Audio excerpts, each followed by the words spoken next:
अम्मी जी और यौम आज़ादी हामिद मीर। आप सुन रहे हैं the Daily Post Pakistan. DW Urdu में छपे अपने नए कॉलम में हामिद मीर लिखते हैं कि हर साल जब 14 अगस्त करीब आता है और पाकिस्तान में हर तरफ सब्ज़ हिलाली परचम लहराने लगते हैं तो मुझे मेरी माँ ज़रूर याद आती हैं, जिन्हें मैं अम्मी जी कहा करता था।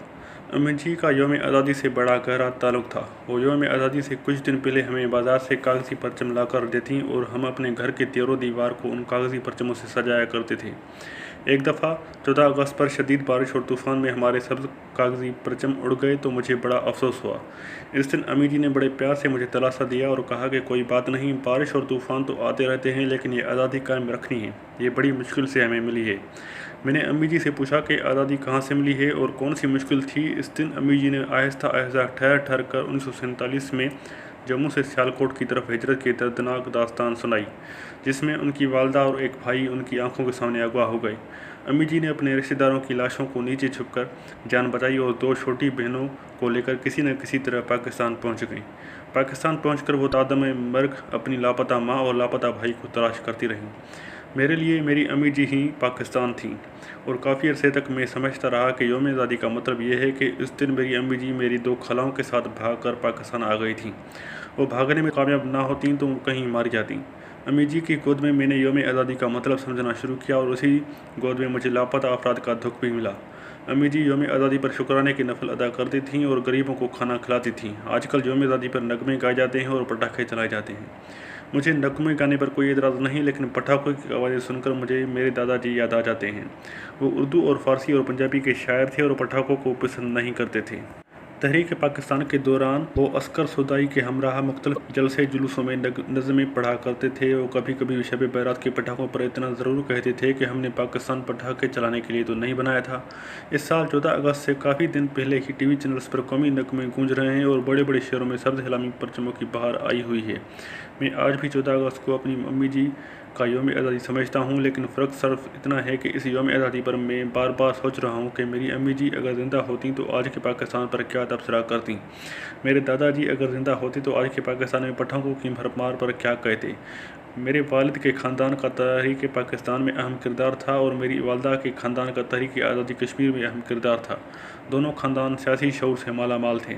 इसी सियासी शऊर ने मुझे ये हौसला दिया कि मैं पाकिस्तान में इंसानी हकूक़ की खिलाफ वर्जियों पर आवाज़ उठाऊँ, सहाफ़त की आज़ादी के दुश्मनों को ललकारूँ और गैरकानूनी हिरासतों में जकड़े लापता अफराद को अदालतों में पेश करने का मुतालबा करूँ।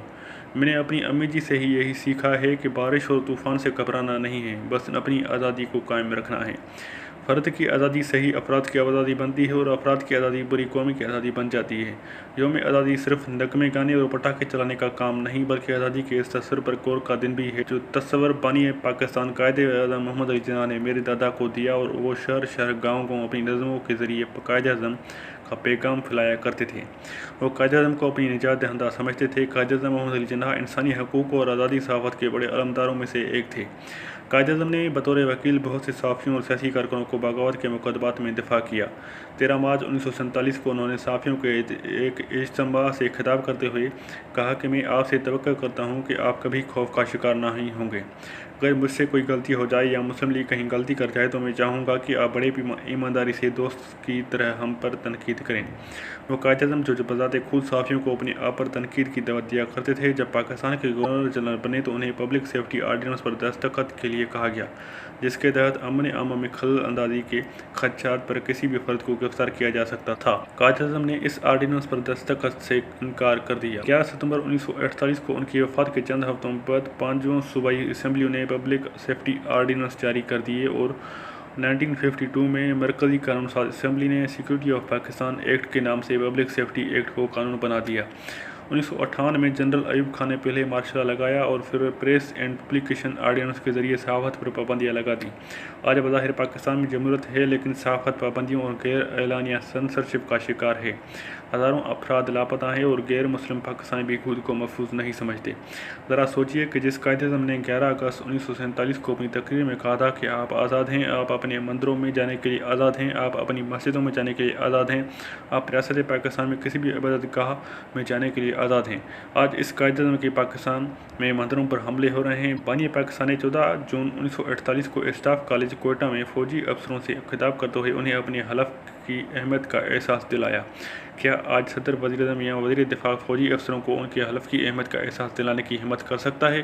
وہ حلف جو افواج پاکستان کو سیاست میں مداخلت سے روکتا ہے، اس حلف کی بات کرنا آج جرم کیوں ہے؟